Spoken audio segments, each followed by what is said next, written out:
everybody, Denny here, okay? Glad to have you with me today. And, you know, I've gotten a lot of questions over the years from people that want to become paranormal investigators. They want to become ghost hunters. And that's fine. That's okay. I was lucky. I was born into it.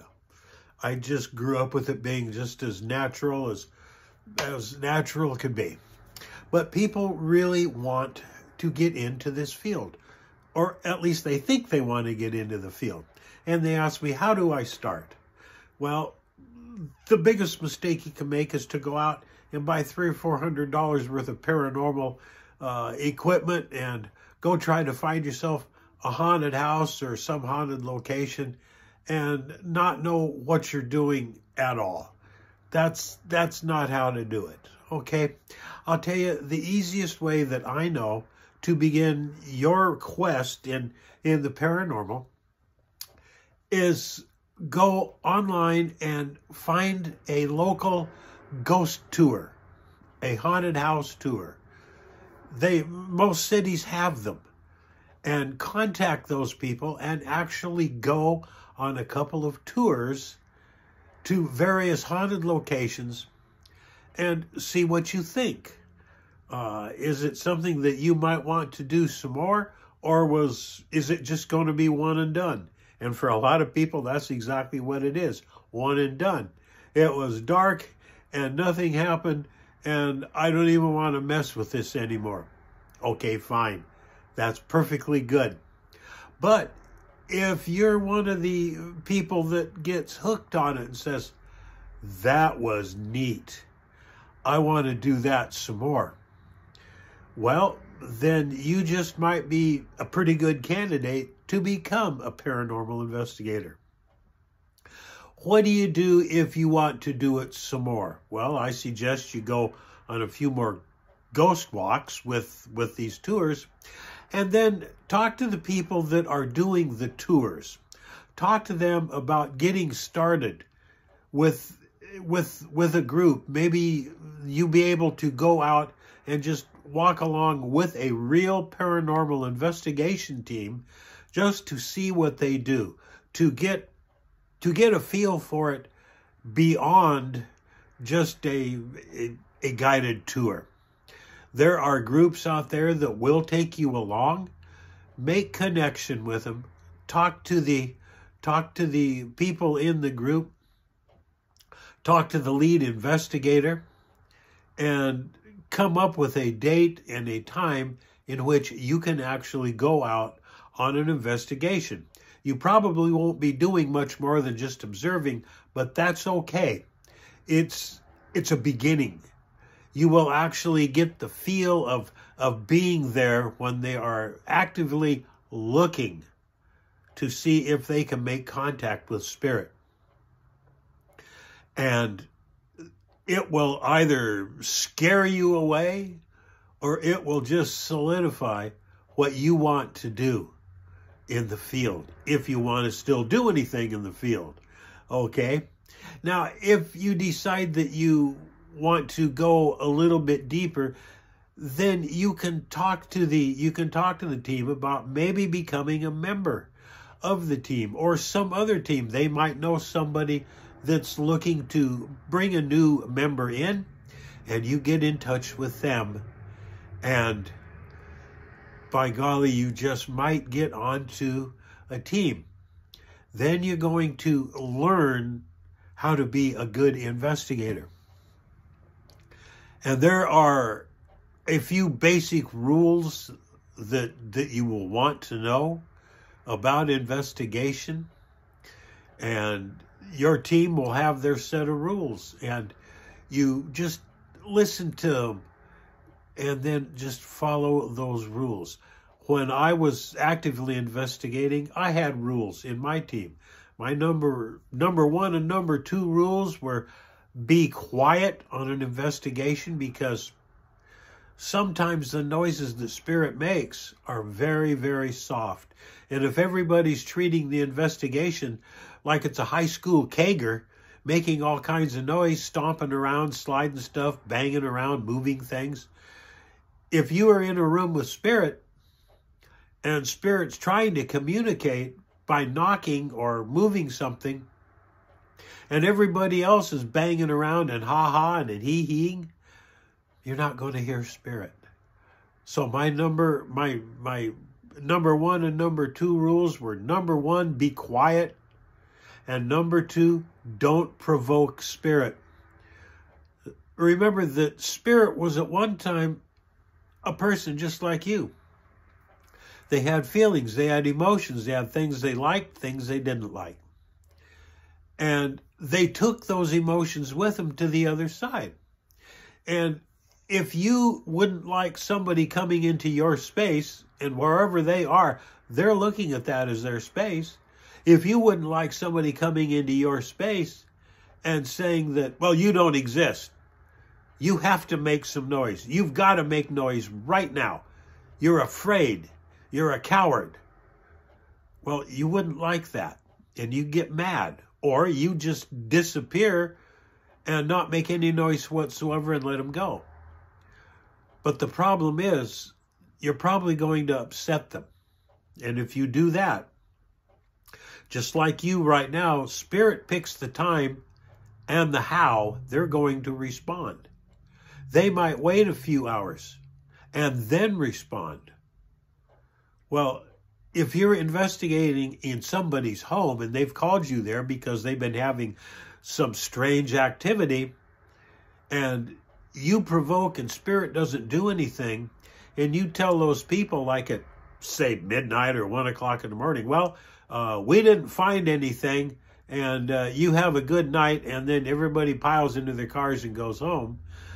Well, about 4 in the morning, spirit can very easily decide, now I'm going to react, now I'm going to do something. And they can do a variety of things. They can throw stuff around, they can make noise, they can slam doors, they can shake beds. Imagine turning that loose on an unsuspecting family that you just said everything was okay to. You don't want to do that.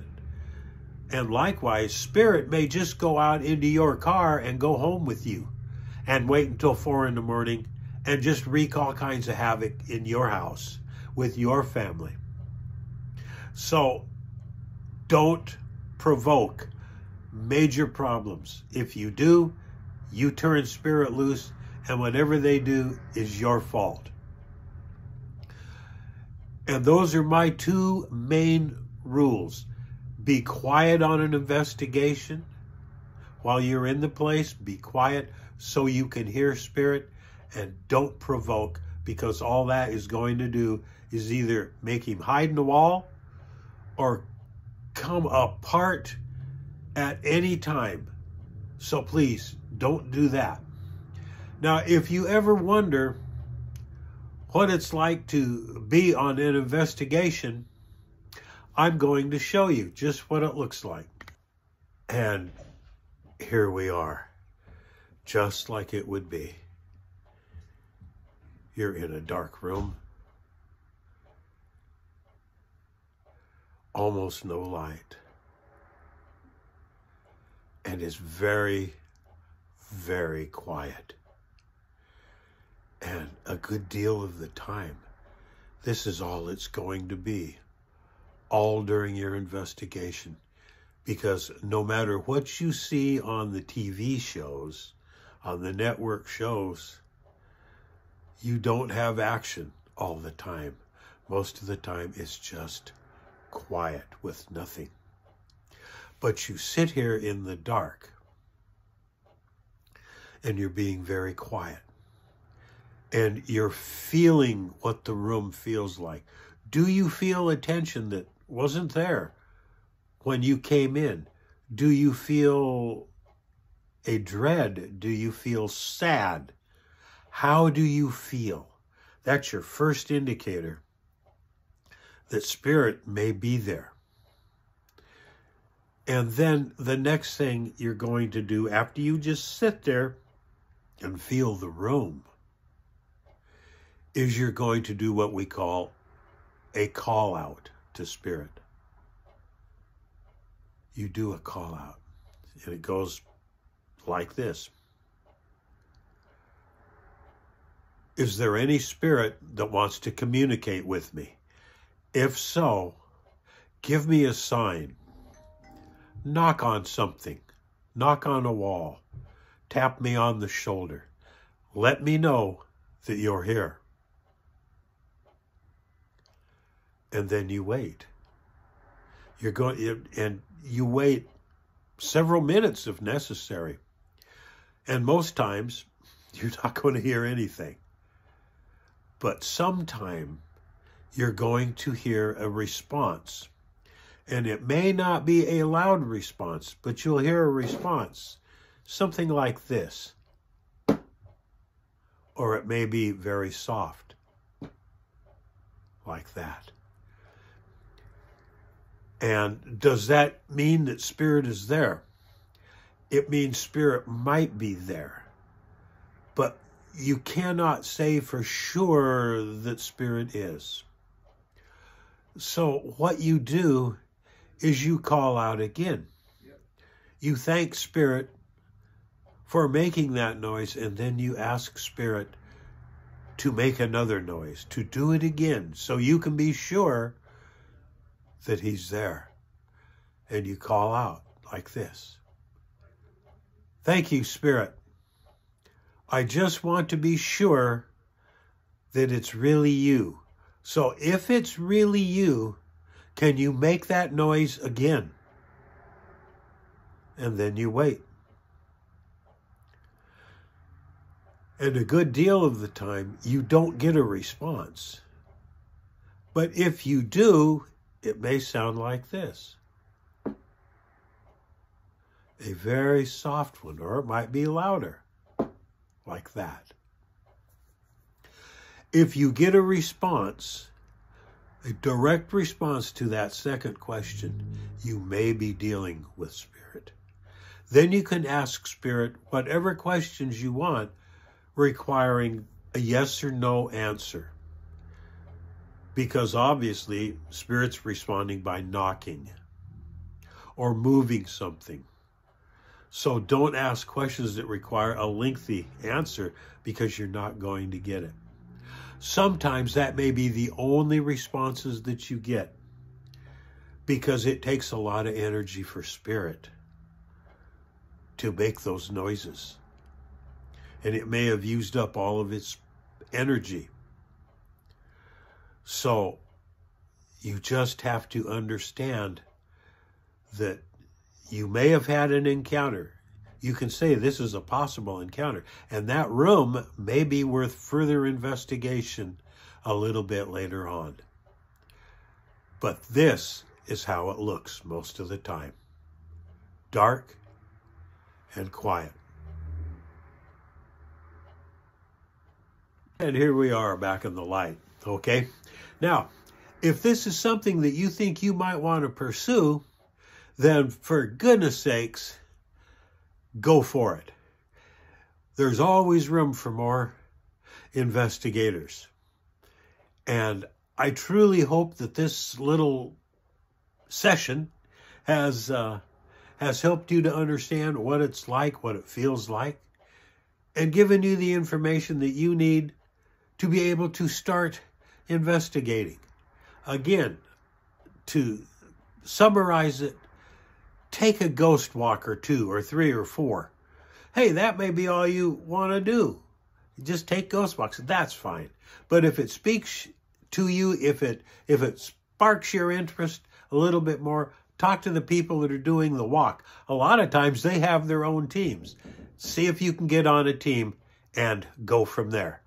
So, until next time, happy hunting, and we'll see you down the road. Bye-bye.